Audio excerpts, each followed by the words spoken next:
Morgen. Så er det nu Fiskenæsen. Fiskenæsen er taget et smut til Bakkegården. Og det er Bakkegården sø 2. I dag har de konkurrence, og så er der i den anden sø. Så derfor så er det sø 2, der står for skud. Og nu er der begyndt at være sådan lidt normale tilstande i sø 2 igen. I tidlig forår og efterår, der har det jo været, altså hele den her lille, hvor Bænks det her, den har været helt afsvundet, helt herop til faktisk.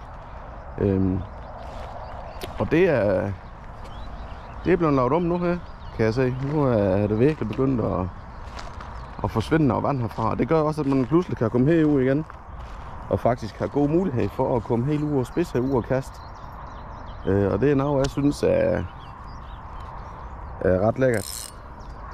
Jeg elsker jo at stå ude og spidse herude og så kaste ud til dem. Og jeg startede selvfølgelig ude med den her raket her, som jeg har så meget succes med her det sidste. Og fisker den sådan lidt stille lige for at affiske noget område her, fordi det er sådan en relativt stille morgen, og solen står rimelig højt over himlen. Man kan jo næsten se, det står jo lige i fronten af snurrummet her jo. Og det gør jo, at der er rigtig mange insekter herude. Ævfler er nærmest levende ved sø her. Så derfor så tænkte jeg lidt, at jeg smider sådan en raket herude for lige at afdække noget vand, og så også for at komme lidt ned. For jeg tænker lidt, hvis der er så mange insekter, så vil fisk jo også være fuldstændig aktive i ævfler, men det er de faktisk ikke. Jeg har set 2 i den tid, der er lige sat og pakket ud der. Og det er sådan umiddelbart det, jeg har set. Men jeg tror jo nok, at man måske ville kunne finde en fisk eller 2, hvis man lige skulle være lidt heldig. Jeg har i hvert fald set, at de har kredset lidt rundt nede i den her ene her. Om det så er nok til, at de rent faktisk godt vil være med over et eller andet, det ved jeg sgu ikke. Men det er vi jo nødt til at finde ud af.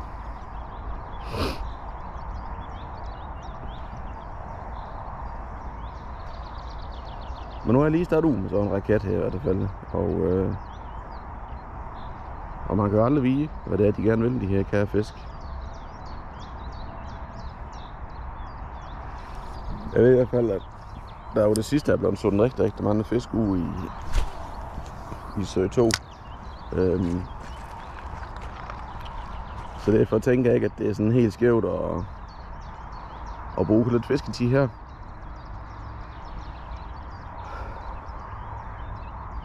Man kan sige, at både sø 1 og sø 2 er jo store sø, men der er virkelig også blevet sådan nogle fisk ude her i en mængde, der er til at tage og føle.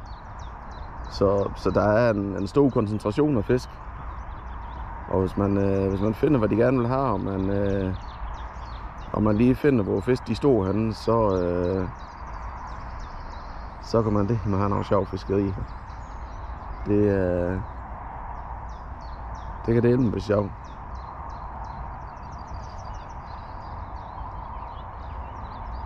Men igen, det handler også om, at man får fundet dem. Fordi hvis du ikke finder dem, så kan du stå og kaste nok så meget. Så hjælper det ikke noget overhovedet. Fordi det er en stor sø, og det handler om at lige at komme rundt og få kigget.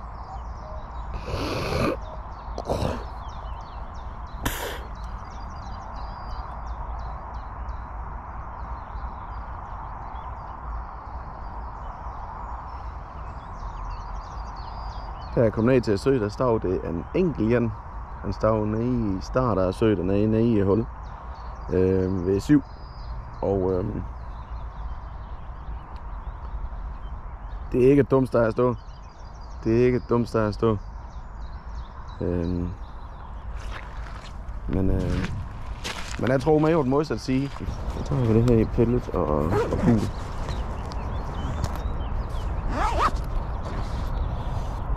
Også fra Rapture. Der. Og de ligger jo høje foran mig. Jeg kan simpelthen bare ikke få dem til at tage mit arm. Jeg har en del følgere, men det er jo det, de vil. De vil ikke med i det.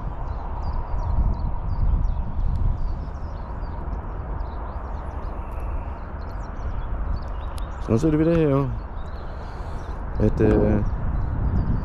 Rapture er sådan gul og rødprikket, og så er den pellet og modsat side. Den har tit været god i sådan noget klart vand og til fest, der ikke rigtig vidste, hvad de ville og sådan noget der. Netop fordi, at den er sådan lidt mere neutral.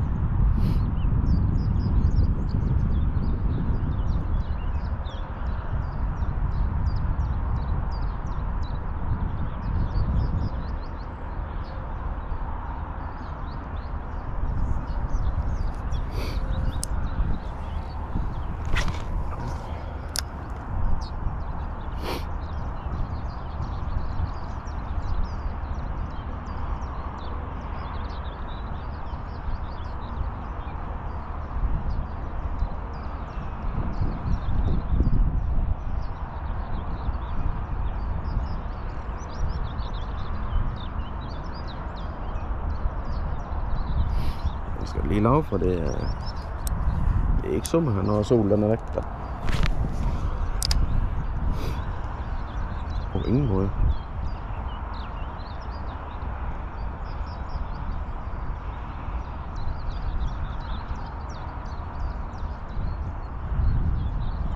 Ui. Endnu der.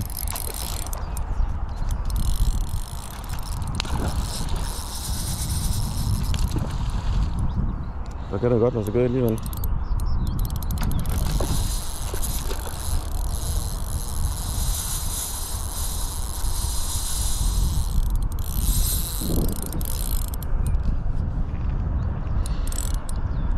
kan det godt lade sig gøre. Så det var sådan en lille avnskift, der skulle til for at få lidt neutrale farver i gang. Det er faktisk bare en fin størrelse fest det her.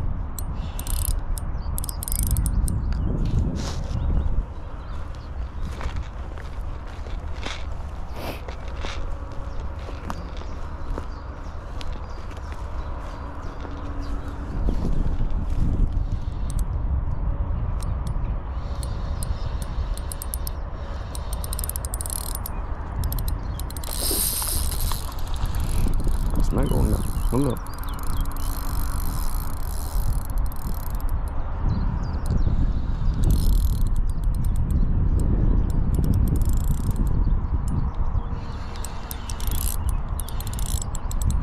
Men den er ikke meget interesse i at komme ind der.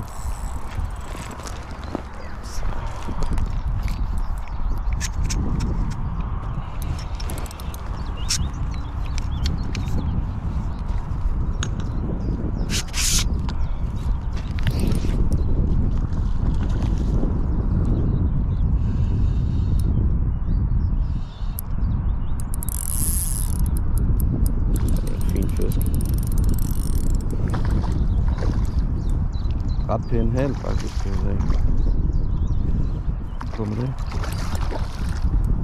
Fin størrelse fisk, det der. Jeg kan se, at den har lige har fat i en der. Ikke fordi den har vanvittigt godt fat. Nu kommer der nu. Nå, det er en fin fisk. En fin regnbueørt. Jeg finder krog, den hopper jo igen. Nå, den sætter lige om bagved. Sådan. Det er en fin fisk. Ja. Den er en god størrelse fisk, og den er faktisk ikke iskold. Så den har gavn endnu det lavvand i et stykke tid, men flot fisk. Og den blev taget af det her, så man kan finde det her lidt. Den blev taget af det her fine Rapture blink her. Så det er altså, det er ganske hæderligt. Man lige kunne nappe sådan en bandit. Det er altså i orden. Det er bestemt i orden. Og der kan man sige, at de der Rapture-blink der, de kan bare noget.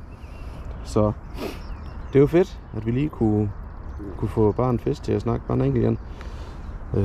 Så vil jeg prøve at fortsætte at kaste ud til de der står derude, for jeg er sikker, der står flere ude i det område derude. Så nu prøver vi lige at smide fisk ud i vand, som jo ikke er særlig kål med. Men nu prøver vi lige at se, om vi kan gøre et eller andet igen. Men det er godt nok sådan en halv lus, det vand med. Men sjovt lige at få en fisk, og lige at mærke, at de jo egentlig har interesse nok i Navhavn, men de er svære lige at få luret, hvordan de vil have den. Så nu prøver vi lige igen at se, om der står flere derude, der vil reagere. Og det her lille Rapture blink. Eller om det simpelthen er den samme fisk, der har løjet og svømmet rundt. Og fugl og irriterer mig i lang tid. Og så skal man jo have at det her gode vejr og frisk luft og hvad man ellers har, det er jo guf. Det er ren vitamin. Så kom ud og ny det her gode vejr og kom ud og hvad hedder det højt? Kom ud og mærke lidt bi kende både med sol og med vind og ja, kom ud og ny. Det er fantastisk at komme ud og opleve natur her og se alt, hvad der foregår her. Det er virkelig, virkelig skønt. Det er ikke altid, man fanger fisk, men nogle gange så synes jeg også, det er lige så meget ved at komme ud og bare nye natur, se hvordan der sker noget andet ude ved sø, end det gør hjemme i hav og sådan noget. Så kom ud og fisk. Det er en kæmpe anbefaling herfra. Og det er så det sidste kast for mig. Så lad fyre af den. Så